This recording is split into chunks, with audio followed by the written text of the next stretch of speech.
Silver has recently torn through price levels it hasn't tested in years, moving aggressively into dark, uncharted market territory. For most people, silver is still poor man's gold, a secondary asset used for coins and jewelry when gold is out of reach. But the math suggests a different reality. The current rate of global consumption is creating a systemic imbalance between what we use and what we actually have in the ground. This price action is the physical friction of three independent systems colliding. It is the result of a convergence of chaos across technology, mining, and global politics. Understanding this triple threat reveals why silver shifted from a financial story to an immediate industrial crisis. The first force is tech demand. Silver has the highest electrical and thermal conductivity of any metal on Earth, making it a strict, non-negotiable requirement for electronics. Since 2000, global IT power capacity has increased over 50-fold. Every GPU cluster and server rack powering the latest artificial intelligence models requires silver for components and thermal management. At the same time, the solar industry is consuming massive volumes of silver to create conductive paste for PV cells. This sector alone now accounts for 29% of all industrial silver demand. There are no cost-effective substitutes. While copper works for some applications, using it in high-performance tech results in a significant loss of efficiency.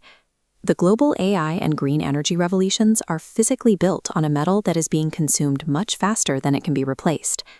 This chart shows the structural supply deficit over the last 6 years. To bridge that gap, we've pulled over 470 million ounces from global stockpiles. Normally, high demand incentivizes production, but despite these massive deficits, total mine supply remains flat. The bottleneck is geological. 74% of the world's silver is mined as a byproduct of extraction for zinc, lead, and copper. Because primary silver mines are rare, production cannot easily scale.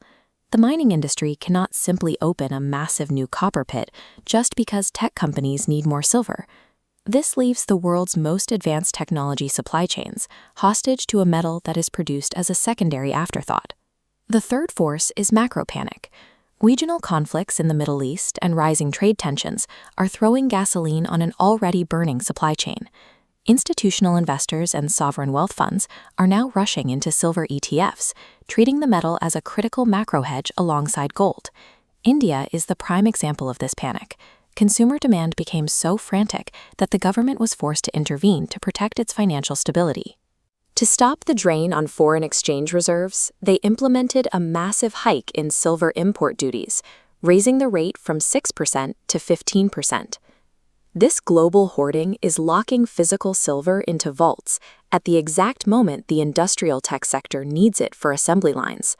We are watching the financialization of silver, the point where relentless physical tech demand meets massive institutional hoarding. This isn't a temporary market glitch. It is a structural repricing of an increasingly scarce commodity in a digital world. The consequence is a physical shortage that threatens to severely bottleneck both the expansion of AI and the global rollout of solar energy. When you evaluate the evidence across technology, mining, and geopolitics, the long-term trend becomes difficult to ignore. That leaves us with a final question.